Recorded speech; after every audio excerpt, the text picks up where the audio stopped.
Wow, there we go.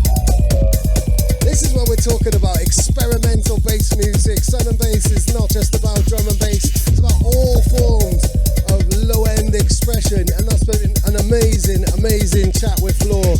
We will wrap this up, and now we're going to welcome our next guest to the show. Rhea and Colette Warren were talking about turning up, but it might well be that Bailey is our final guest of the show. You are our end boss. Okay, I'm happy with that. Whatever, it's good. Brilliant. But yeah, thank you so much, Floor, and hello, Bailey. How you doing, man? Great, man. First thing I want to say is happy birthday, DJ Clarky. You know what I mean? Wow, he's watching right now. Wow, sick. Black Happy Market birthday. Crew. Yes, sir. Yes, sir. Okay. Wow, go on. Wow, original Black Market Crew. Yeah. Amazing. Go on, that's cool. Like, and happy birthday, Sun and Bass. 20 years. Yes. But funny enough, it's the 19th party, right? Because they missed a year because of COVID. So next year, I don't know what they're going to plan for the actual 20th party, but boy, should be good, man. And you were here at the first? Yeah, I was here at the first. I've been to all of them. Every single one. Yeah. Every single Sun and Bass? Yeah. Oh my God, wow. Do they all merge in, or are there select things? If I was just like, Sun and Bass 2006, does something come to your mind? Not necessarily. I just enjoy it because of the unity that's here. You know, a lot of people find it really hard to explain what is good about it. And still years later, I still can't explain what it is. But you just come here, and I think what it is, people are here just to enjoy the music, not to pop champagne, show off, any of that stuff. You come here and it's just really casual. DJs walking up and down. It's not a festival which is bordered either. It's not got a huge Glastonbury wall up. It's in the town. It's very free, free. What do you call it? Free movement kind of really. You know what I mean? So it's really nice. Definitely. It was one of the guests yesterday. I can't remember who said it. I think it might have been Track or Chef. There's no VIP area. And so you do bump into people, and last night we had yesterday we had Loxy and loads of different Dom and Roland just sitting and watching and stuff. And it's that kind of leveling the playing field really in that way. We're all together, no matter what role you play in it, whether you're security, a raver, an artist, a label owner, a promoter or anything, we're just all here together. It's really casual vibes. I think that's what it is. Yeah. Like you could see one of your favorite DJs walking down the street and just have a chat with them, and everything's calm. There's no there's no separation between the raver and artist. Everyone's just having a holiday together, really. Yeah. And it's with that creates a psychological mindset then, isn't it? Because you're not being controlled, you're not being prevented. And these things, even if you don't realise it, are limiting and make people feel in a certain way. Like when we get deep on the kind of psychological level of that, really. Plus, isn't it? the locations help as well. You've got a DJ set up on the beach. We had Bow Harbour. It's got swimming pool stuff, but it's hard to describe that because it's just it's kind of Ibiza-esque, kind of beautiful restaurant behind it, and the Amber Night itself, that is kind of outdoor bars, and I mean it's most people I've invited or told to come here within a day or not even that, maybe the first few hours, they're like, I think I asked Goldie to come to this right here to Alfaro one time, and he sat in the chair and he was just looking around and he was like, yeah, you know what, I'm going to extend my flight, you know what I mean? Because it's just, you pick up an instant vibe. Yeah, really go on. Who else have you ordered to come here? I like the idea of this. I've made suggestions. Moose, Brian G, I think probably Fabio, maybe. Goldie was one. I forgot his name, Benny L. Wow. There's quite a few, but I can't. Has he been an ambassador, really, for Sun and Bass in that type of way? I'm a bit of an ambassador, yeah. Can you remember your first ever set then, on that first year? Take us back to that first year. And this is a young Bailey now, right at the start. So this would have been, actually, let me work out a timeline. So we're talking 2004. Yes. This is a young Bailey who's, absolutely smashing it on One Extra and everything, at the very, very forefront of the sound. So it was right that you were here at the first Sun and Bass, because you were at the very forefront. Yeah. I mean, it was totally different. I was out here for Formation. And on that lineup, I think we had Shy Effects, me, SS, Groove Rider, Influx Datum, Twisted Individual, and we were at Amber Night. And this is before they changed the whole setup and all. This is very early beginnings. Actually, the outdoor stage was just sort of a chill out thing with really small speakers. It isn't that massive grand thing it is now. It was super different. And our lineup was kind of jump uppy, really. You know what I mean? I didn't realize it was the first year. I just thought, SS is inviting me to this gig, and I was like, this is really nice, you know what I mean? But yeah, it was I think I wouldn't say it's less jump up focused now, but it is more. Yeah, it is less jump up focused. It is. I was waiting to see what you were going to say next. I was thinking that there's people on the Facebook, Southern Bass Facebook page, or certainly on the Southern Bass community group, there is so much jump up hate. And like, 'cause I'm playing here for the first time, I'm probably going to play a little bit of jump up towards the end. Just nothing screechy or Belgium, like, don't let that put you off. But because it's not a sound that I hear here very often, so you can kind of want to push that a bit. It gets, that gets played in sets. No one's going to boo you or anything like that. It's not deep like that. But there's a lot of things, because of the influx of other styles of drum and bass that we don't get to hear, and people take the chance to play other things that are deeper here, because it's a very people just listen. It's a listening crowd as well as raving. They want to hear something challenging, or not that other stuff ain't challenging, but people experiment more here, I'd say. Definitely. We don't need the kind of instant heavy hitting things. It was really interesting you mentioned SS then. Like, it doesn't surprise me in the slightest that he was involved in the very first Sun and Bass as one of the people who really pushed it around the world with World of Drum and Bass. Like, that's one of the biggest catalysts in terms of turning drum and bass global. SS is paw prints are all over that. I've got to big up SS because his work ethic since then has not changed. Every year he's doing tours around Canada, America, Russia with a whole crew of DJs. You know what I mean? I think SS, he's known, but he's also can be overlooked as well. And the amount of tunes, I mean, he's the guy that made Lighter, for God's sake. You know what I mean? And he's never stopped working as hard as he has since 2004 and beyond that. I've done loads of tours with him, so big up at SS. Yeah, man, giving loads of artists work as well, putting them on tours and stuff like that. These are the things that people might not realise when they're looking at kind of drum and bass and artists, is the people behind the scenes and the amount of DIY work that goes on in order to maintain a career and continue pushing this thing that we love, really, isn't it? Yeah, totally. Cool. Have you packed some tunes? Have you got a USB?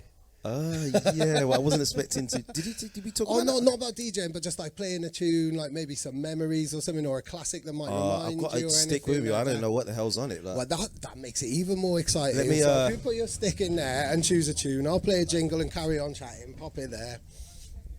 And let's see what Bailey is packing on his stick. With a completely unexpected demand to draw a tune. I'm going to go round you like this. This is how live radio works. And like I said to you before, like, I'm quite nervous about this situation because Bailey is a seasoned broadcaster. The last time I came here in 2018, I'd never even done an interview in front of a camera. I'd always done it behind the scenes on the phone or on Zoom to write up for a magazine or whatever. You have been doing this and been hosting shows in all types of situations and interviewing people and stuff. A lot longer than me, but I know that the trick is for me to carry on talking until you've picked your tune, and maybe play a little jingle while we're here as well. The one more thing. Hey. Sun and Bass Social. You know what I found? I've actually just finished an EP for Sun and Bass. I don't know when it's coming out. It's not mastered yet. I've got the rough version of one of the tracks on it here. My word, this is an exclusive. So I can play one. This is called Letter from Detroit.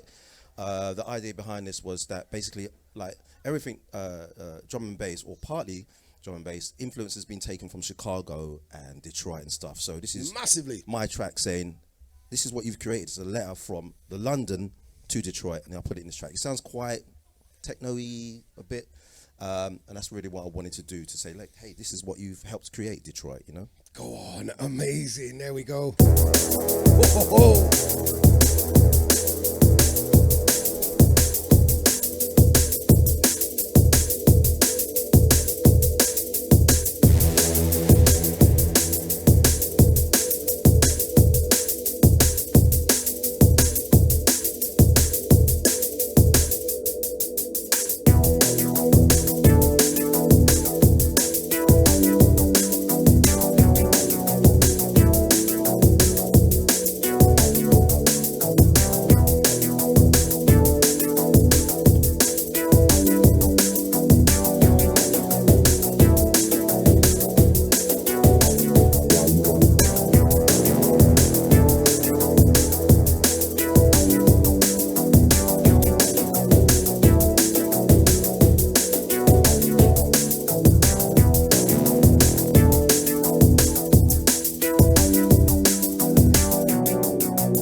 brilliant. Totally. I don't think I've even played that one out yet.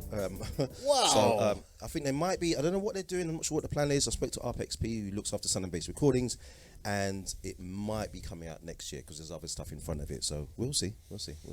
Wow, I was not expecting exclusive. And it's true, I mean, like, everything kind of stems from Detroit and New York and Chicago Yes. in terms of that kind of, that transatlantic interchange. Yeah. I mean, everything comes, you know, and hip-hop as well, really, you know, all of these things are in the drum and bass melting pot in that way, really, aren't they? Totally. Cool. So, I mean, you're really kind of flourishing as a producer. This is someone I spoke to Randall about, because he released his debut EP at the age of 50.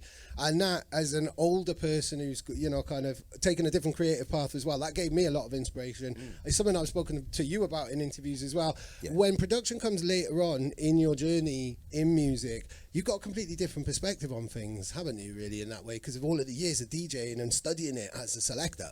Yeah, also with production, you may plan in your mind, right, I'm going to make this. But what people don't tell anyone ever about production is that the tune kind of makes itself as it goes along. You have this idea and you add that, and then that changes the tune to this kind of flavour. Then you add a bit of that, you add a bit of that. You have to be really, well, you have to have been at it for a year, be very comfortable with what it takes to build a certain style if you want to go for a certain style. So for me, I thought I'd be making, I'm a metalhead DJ, so I thought I'd be like on the dark tip. I tried that and it just didn't come together. But when it comes to soul kind of influence, like really kind of emotional, like chords and stuff, I can just churn it out easy. So I think that might be the way I'm going to be going, you know. It's just like that, really. Wow, and that's not something you expected at all. No, It's just not the at all. music taking its own course, like, you know, Yeah. literally controlling you in a way, like. Yeah. Tracks build themselves, well, for me anyway. I don't think you necessarily build them unless you are really, like, you have the technical ability to just go, I want this sound and actually make it in a synthesizer or something. It's quite difficult. I don't go down on those levels. I'm like sample based, you know. Yeah. Oh, but maybe not sample pack based then. Obviously, the big drama before we all came out here was a certain Hazard interview talking about people using sample packs and relying on them too heavily. That's a very, very brief summary of it, really. But there were a lot of people who do, and I'm quite anti-sample pack as well, because especially doing radio every week, you hear the same vocals on top of things. And yeah, okay. I was going to say it doesn't matter, but I have been hearing a certain ragga vocal again and again and again, and I'm just like, oh, come on, you heard that everybody else has used that bit of the ragga thing. Use something else, because I'm literally kind of like, well, I can't play this track because I've got another 2 tracks with that ragga vocal in it. I was going to say, like, with producers and sample packs, you know, like with DJs, if you put a record box in front of them, everyone's going to play differently. But with samples and stuff, I mean, a sample is a sample unless you cleverly chop it up and do stuff to it to make it sound different than how it was in the sample pack. So yeah, I'm a bit amber with this thing. I've been, because I'm very vocal about it when I do radio with Noiser every week, and I've been anti like spliced vocals, and then the guy who produces the show, Posai, he gave me a dub which I've been rinsing the whole summer, and then right at the end I was showing him videos and he was like, you hate spliced vocals, eh? That's a spliced vocal. And I've been rinsing the tune all summer. But he uses it in such a creative way, so I'm learning to not be such a hater. But I think if anything sounds like it's been done before, move away, really, isn't it? We're well beyond that. It needs to be familiar. Well, I guess actually I'm getting myself in a pickle here, because familiarity is also something that we need from music as well. That's something that we kind of identify with, but then it's how you subvert that and how you progress that, really, isn't it? Yeah, totally. Again, for me, I'm sample based, so I'm going to pull samples from here, some from there. I wish I could be more original, but that might be sort of made down the line. And again, it's what you do with the samples, and your life experience musically is what is going to drive the track. But yeah, definitely. So let's talk about your life experience. Inta Beats, you're repping the brand. And I love this on the back as well, beat exploring. Like, hey, beat exploring. We've been beat exploring all our lives, really. Like, beat exploring, just on that musical journey, unrelenting. Yeah. The thing is, there's also places where people don't really necessarily beat explore. They are more pandering to the audience. I want Inta Beats to be about, listen, if it feels good to you, it's probably going to feel good for others. Play the tune, don't care how weird it is. Just play it, you know what I mean? I don't want it to be restricted to any sort of niche, you know? I want it to be open to all kinds of flavours. So whether it's jump up or the dark or liquid or whatever, as long as it's got some groove and it's funky, you know what I mean? just play the tunes. That's what I want it to be about. Yeah, definitely. And the whole, like, the kind of the inter angle and the internati, like, that was, we had Chef yesterday, and he was saying, like, the first entourage, the first DJs that he saw with an entourage was the Inter crew and Groove, and, like, you know, DJs literally following around from place to place. Yeah. You were part of that entourage, weren't you? Yeah, but not until later on. Originally, there was just 5 members, right? And they were just friends from growing up with Groove Ride and stuff like that. And they would go up and down the motorway to raves with each other. Or just like, they would shout, Inter, Inter, Inter. If you ever heard any MC shout Inter, you know what I mean? It was a guy called Danny B who first started shouting Inter. And they would all rowdy and just, pump fist in the, you know what I mean? Like, they'd be like hard stepping. That's where the way they dance and stuff. That's where the hard step thing came through Groove Rider and stuff. I came along later on via MC Flux. Right. Who introduced me to them. And since then it's just been Inter, you know what I mean? So Bailey and Inter, that's what makes Bailey Inta Beats. I did Inta Beats on One Extra. I did Inta Beats on Ministry of Sound Radio, and now we got the party, and looking forward to big things. Go on, tell us about the party. It's literally, this is like the latest kind of endeavour for you, really, isn't it? Yeah, it is. Well, you know, I did other parties for years. We decided to try something new. And not do what we did before, sort of make it more open, you know what I mean? We had a rooftop party last Sunday. Beautiful, absolutely beautiful vibes. We just about missed a storm. The heavens looked after us, and it was a beautiful day, and great turnout. And everybody said to me, actually, that it felt like it was some sort of opening party for Sun and Bass, because it was just felt really welcome and warm.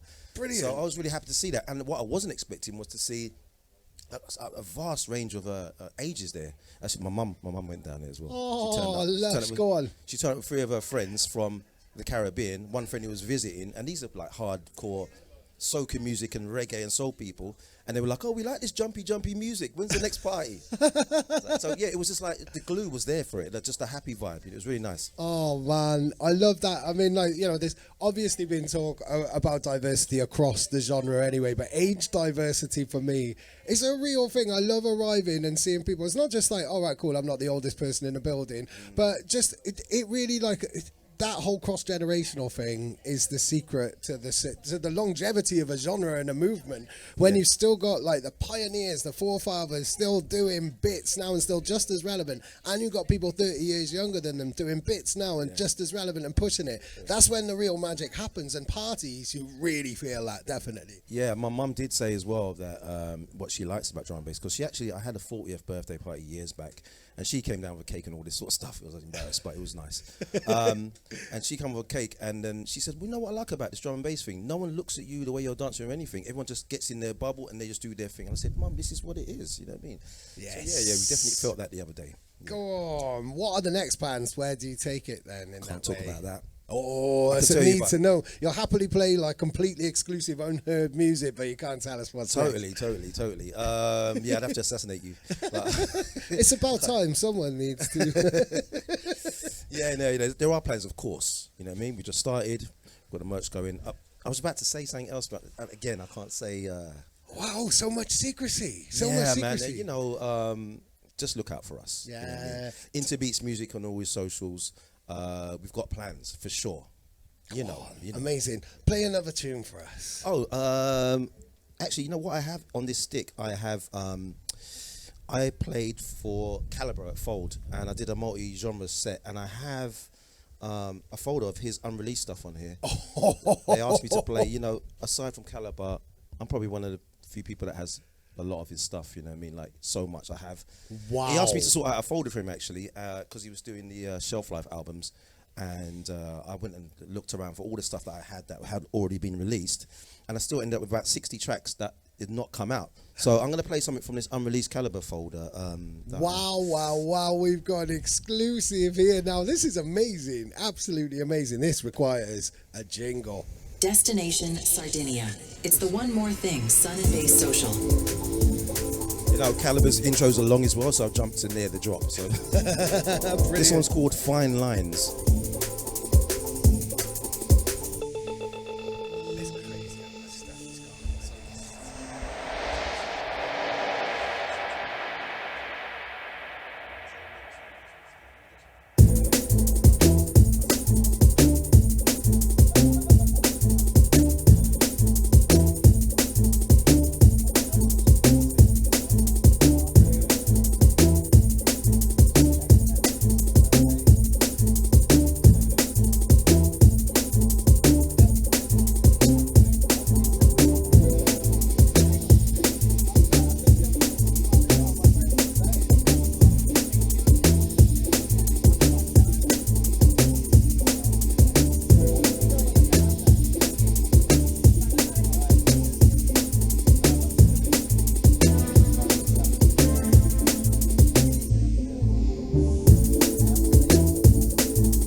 wow. An exclusive, unreleased Calibre. Like, we were not expecting that. You weren't even expecting to play any music whatsoever. That's a good thing I carry my key everywhere. Yeah. For emergencies. And I know that Calibre is playing like a 140 set. Brilliant. I can let you do this now. You are broadcasting. This is instinct now. This is brilliant. So I'm not taking over here. No, that's great. I'm glad you did. So he's playing a 140 set on the beach in a couple of days' time. You played the multi-genre set then for him at Fold. How did you find that? I'd love to see a Bailey a multi-genre set. There's parts of this story I can't tell, but Standard. Calibre it was just me and Calibre all night, and he was doing 2 hours. 3 hours, and I was doing 3 hours with SP on the mic. Big up SP. So the idea was that Calibre was going to play his down tempo stuff and play some drum and bass as well. But when I got there, Calibre was banging drum and bass. I was supposed to get there about 1:30, you know what I mean, and just sort of mosey around until like 3 o'clock and stuff like that. Yeah. But I accidentally got there early. 12:30. It started at 12, and Calibre's bang, bang, bang, drum and bass, all this stuff. So I prepared all this down tempo stuff, you know what I mean, to play. So I went to Calibre and said, "What happens, man? You gonna play this?" Because I was gonna. How do I come from the guy who owns the night? He's got all these, you know, people love Calibre, to go and play down tempo stuff. And he said to me, I went to a friend's house earlier and blah blah blah. and I said, "What about the drum bass?" He goes, "No, F that." And he just played drum and bass, and I was like, "Oh no!" So I had to just go, right, be really brave, reset the party, and I just told SB to tell everybody we're going to do like a little history session here. We're going to go back and show you the music that led us to where we are, and it went down really nice. It was nice, and I thought to myself, it was sold out. They're not going anywhere, so I'm just going to do it anyway. You know what I mean? I think Fold is an amazing venue. Like the Ruptures of Fold, like have been some of my favourite nights I think I've ever been to. Like the first raves after COVID, there was a Rupture at Fold, and my word. If I could repeat any rave, it would be that one. Brian played like a 93 dub set, and it was just everything. SP was there, like Double O just literally demolished the building. Fold though, like no cameras, they put a sticker on your camera phone and everything. It's as close as we're going to get to Berghain, I think, really. Yeah, and I played for Rupture there myself, back to back with Equinox. Oh, yes, go on. That was the next Fold one, I think, wasn't it? I didn't even know it existed until they booked me for it.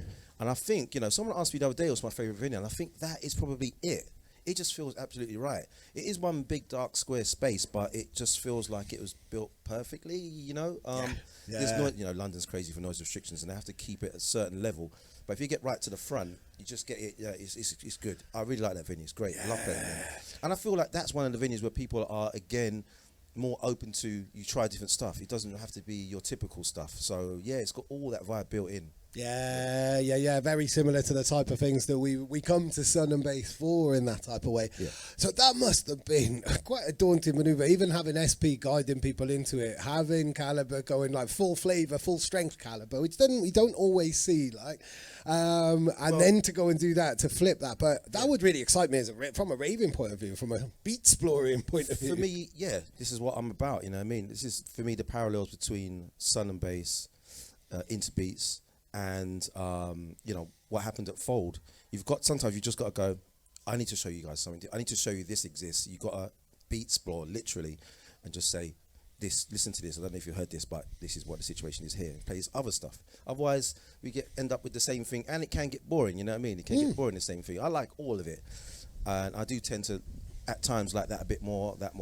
It depends on the batches of music coming from each style, but what you'll notice with me is if there's something really popular at the time, I'm more likely to go with something else because I'm kind of hearing too much of that. I'm hearing particular popular tunes as well. If I'm in them, I'm in them. But if it's being played too much, I'm not going to play that. You know what I mean? So I like to go against the grain just a little bit to the side, and still give people a bit of what they enjoy too. Yeah. Otherwise, you're part of the echo chamber in that way, and it was a defining characteristic of a flavour of what Floor was saying and what Loki was saying before. Really, is that adventurousness and not pandering to what people think they want. It's give them what they don't even know they want. Really. Yes, that's right. Remember, DJs are the ones that are thinking and living how to make you move. You know what I mean? the DJ and then there's the dancers. Now, you know, how many times does it happen when like a DJ might be playing somewhere and someone comes up and requests something completely does not fit into the set at all? You know what I mean? I don't think people know what they want to hear. You've got to say to yourself, after listening to so many tracks, there's so much music out there right now, and go, this one here, they need to hear that one, and just play it. You know what I mean? You've got to really have faith, isn't it? You know what I mean? And that's what I had to do at Fold. That's to go, well, look, you need to know about this. I'm going to play this anyway. Yeah, definitely. So I'm really interested to know now, because you love the craft and understand it inside out. This was something I was saying in the interviews yesterday. When I arrived on Saturday night, the opening night, I was really like, I was geared up. I was like been practicing for all these streams and stuff. Yeah. Got there and suddenly felt very out of place because I was still in a working mindset and it took me a while. Like I was like, oh my God, do I even like being in the crowd? Do I like this? All my social awkwardness, all my anxieties kicked in. Took me a while, but then I saw the Untouchables in the Samurai Room in the gazebo. There was space, and they took me on this journey. And I got to have a meal with them last night and tell them how much it was one of those sets which, like, you know, Scotty would take you on that Calibre. I've had, like, you know, there were key DJs who take you on those journeys, and they always take you by surprise, and you don't know what's coming next. And it's like, oh, and I felt like I'd landed. Yeah. What DJs have ever done that for you? And can you think of instances like that where maybe you've arrived at somewhere and you're thinking, and by the end of that hour or 2 hours or whatever, you're like, oh my God, wow, I'm so glad I'm here. There's nowhere else I'd rather be. Well, to be honest, any DJ that can create a journey in their set is the one for me. You know, there's sometimes, you know, DJs can feel the pressure of seeing this massive audience and wanting to rock them, so they go and play, you know, like the stuff that the crowd pleasy stuff, the crowd pleasy kind of stuff. They're, you know, the kind of lively, ravey type of stuff. But like, I feel like the gazebo indoors, I feel like that's the spot we can go, right, we're gonna go in now, because it's got that, again, that Fold feeling. Like you can just like, right, we're gonna just try this now. You know what I mean? And anyone that can create a journey in their set for me is gonna be the ones for me. You know what I mean? Of course, you know, bless his soul, Randall was the bassline man. You're just like, what? Where'd you get this from? You know what I mean? He's just got that air, you know what I mean? So someone like him, you know, it's different people with different influences. When Groove Rider wants to go in, oh my God. When he's just like, because listen, he's like Cage Tiger, this guy. He's playing his regular sets, but if he wants to go in on you, he'll play some stuff that is really strange, but you feel like you shouldn't like it, but you just do. You know what I mean? He's one of those people. Fabio as well. Bookham, old school cats, you know what I mean? I think generations after that, it's more kind of, this is since the birth of drum and bass. So I think the mindset might be different. But the early DJs, the journeys they create is crazy. Yeah. It's something, and I know I brought this up to you, and then I brought this up in an interview with you before. It's something that Groove said to me eons ago. I was about the Blue Note days, and DJs weren't afraid to clear the floor. And then he played the same tune 3 or 4 times within the night. And by the end of that, by the 4th play, people were like, okay, I get this now. The first time, everyone would be like, what the hell? And but you persist with it instead of thinking like, well, I won't fucking play that again. It's like, right, okay, right, bear with me on this, because you're going to hear it again, and you're going to fucking like it. Yeah, that's needed. It was like that with, what are we talking about now? Warhead, right? Yeah, yes, yeah. Cross did that. He played it, and he wasn't sure, and it just cleared the place out, and he was like, I want to play it again. You know what I mean? He liked it. And he was persistent, and Warhead's an anthem now. Yeah.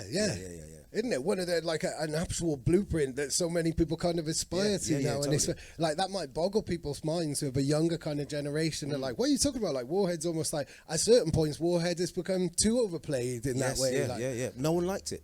No one liked it at all. But now look where it is. You've got to believe in your kind of feeling for a track and just push it.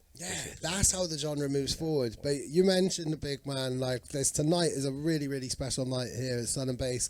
A huge tribute to Randall. We got like Die, Break, DLR. There are others on the lineup I can't quite remember, and I really wish I could. But Benny Al, they're all really, really special to Randall, and Randall was incredibly special to them. I mean, just take the time to pay respect to the man. Yeah. I feel like a big void has been left now. Everybody's an individual. Everyone's kind of, they are who they are, and they do what they do. But Randall, like, there's no one can play like him. You know what I mean? The way, listen, all this type mixing we have now, it's Randall. Like back in the early days of rave, the very beginnings when Randall was playing, nobody else was doing really tight mixing. They were just selecting the tunes and enjoying, the reaction. But Randall started really smoothly blending music together, like in tune, the bass line swapping, what sort of stuff. This is all Randall. So without Randall, you ain't got friction. Andy C knows. You ain't got Andy C. You ain't got Scientific. You ain't got Dillinger. Anyone doing that stuff, this is all Randall's influence. You know what I mean? So I've got send love to Randall. You know, wherever you are, brother. See you another day. His influence is massive, and no one can play the way he plays. Even like certain jump up tunes that I might not like, or dark ones, or whatever. He might just make it sound. Wait, hang on, what's this? Then I'm Shazamming. Obviously, Randall's got so exclusive stuff, and you could never Shazam it anyway. But yeah, his influence is absolutely heavy on this scene. So yeah, he's going to be. Well, he is sorely missed, sorely. So I'm looking forward to tonight. Obviously, it's going to be a few tears. It's been quite a struggle for me because we've had personal experiences as well. I can't talk about that because it involves.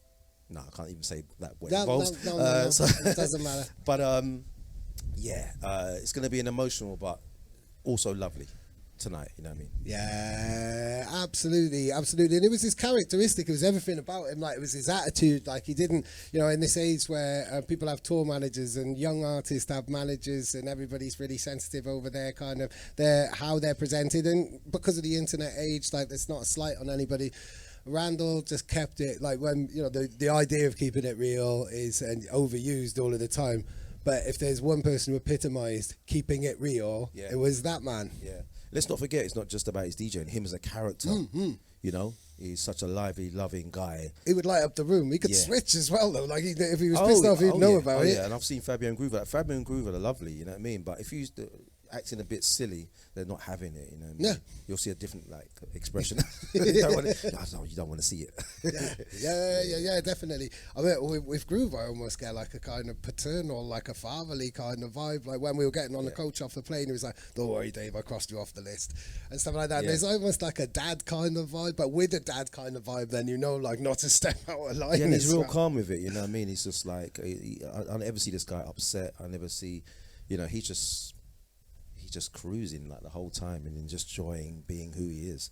You know what I mean? Yeah, go on. But I mean, you always seem like you're cruising as well, and you seem to be cruising in lots of different exciting and inspiring ways at the moment, man. Yeah, I thought to myself one time, what am I here for? What am I here to do within this thing? And my thing is just to put out there what my influences are. There is no one side that is important. We have a lot of stuff that goes in the chart. We have your thing, the music that people don't like. The thing about all of this is it brings in people from different places, and then later on they'll specialize, and there's a lot of people that come to drum and bass.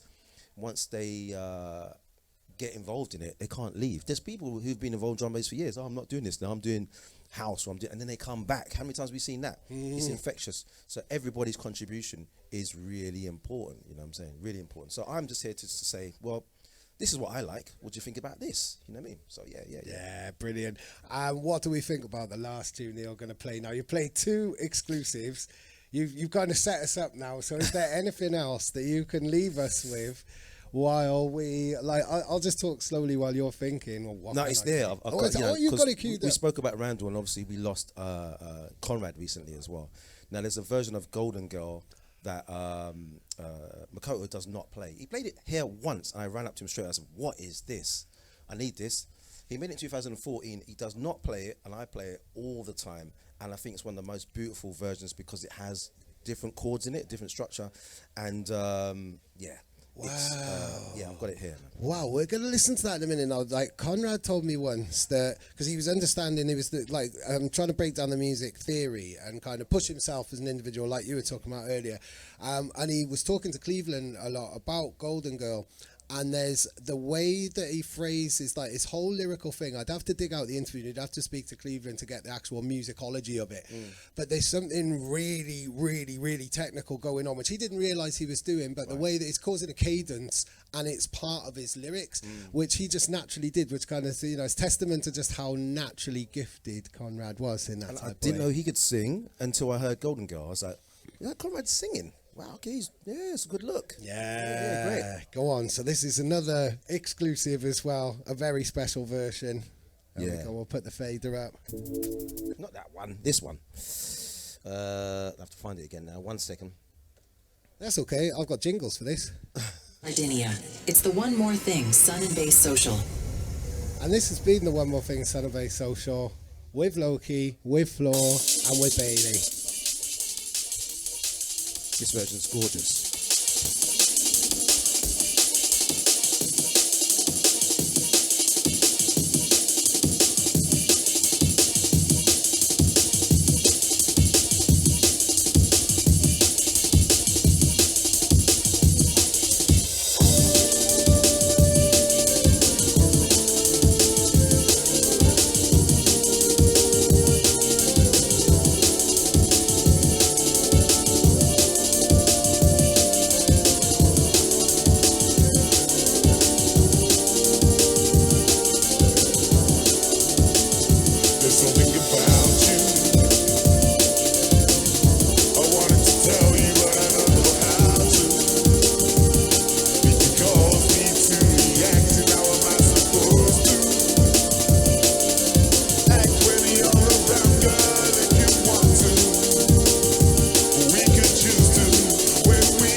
MC Conrad, rest Yeah. in peace. What an exclusive to be ending this show on. Absolutely beautiful. Absolutely beautiful. Go on, amazing. Big up everybody in the chat who stuck with us. I got to say, there's a little bit of comparison with Conrad Sound and Chef from South Park. That's Isaac Hayes, who is a soul legend. So comparisons like that are massive. Like, Jeez, okay. yeah, I mean, like Isaac Hayes is an absolute legend. Like, so big up everybody in the chat there, and big up yourself, man. Thank you so much for coming. Thanks for having me, along. Dave. It's appreciated. One more thing's looking good right now, so I appreciate it, man. Oh, Yeah, cool. really do. Thank you. Go on, wicked. I was going to ask one more question. What do we need to see more of in the world? Let's end on a positive. What do we want to see more of? What does Bailey want to see more of in the world? Just love. Yeah. Without being hippie-fied about it. There's too much conflict over stupid stuff. When you get older, you realize how much of this stuff, like buying this shoe or buying that, doesn't really matter. You know what I mean? I think what everybody should work on is to know themselves. You know what I mean? I did a track for Dogger about this. I put a bit of speech in it, and I was like, people should get to know yourselves, your good parts and your bad parts. You know what I mean? You don't need anything else more than that. You know, you obviously need money to live and eat and stuff like that, but people spend their lives chasing all of these things that, like, when you in the ground, this wasn't worth anything. Live the best life for yourself, within yourself. That's love yourself and love everybody else. Oh my I sound mad word. hippie right now. I fucking love that. We're going to put our Sorry. microphones down and we're going to have a hug and then we're going to stop the stream. And thank you everybody who's joined us. I'm off down the supermarket to get some ham Go on. and cheese from my fridge. Nice, man. Thank you, everybody, and thank you, Bailey, and big up our audience as well. And yeah, we'll give you a T-shirt and a hat as well. Lovely, We've got some thank you, gifts man. for you Thank from you. our sponsors. Thank you very much. We will be back now tomorrow on Tuesday. We have got Ali Cat, we've got DRS and the Space Cadet crew, we've got LSB, and I believe we've got Dom and Roland, who was supposed to be today, but he fancied a day down the beach. Big up Dom and Roland. Yeah, you probably could have done that as well. I think a few of our guests, but no, thank you for sticking with us, and thank you, everybody. We'll be back tomorrow. This is Sun and Bass. One more thing. Peace. There's a jingle. You're in tune with the One More Thing Sun and Bass Social. Keep it locked.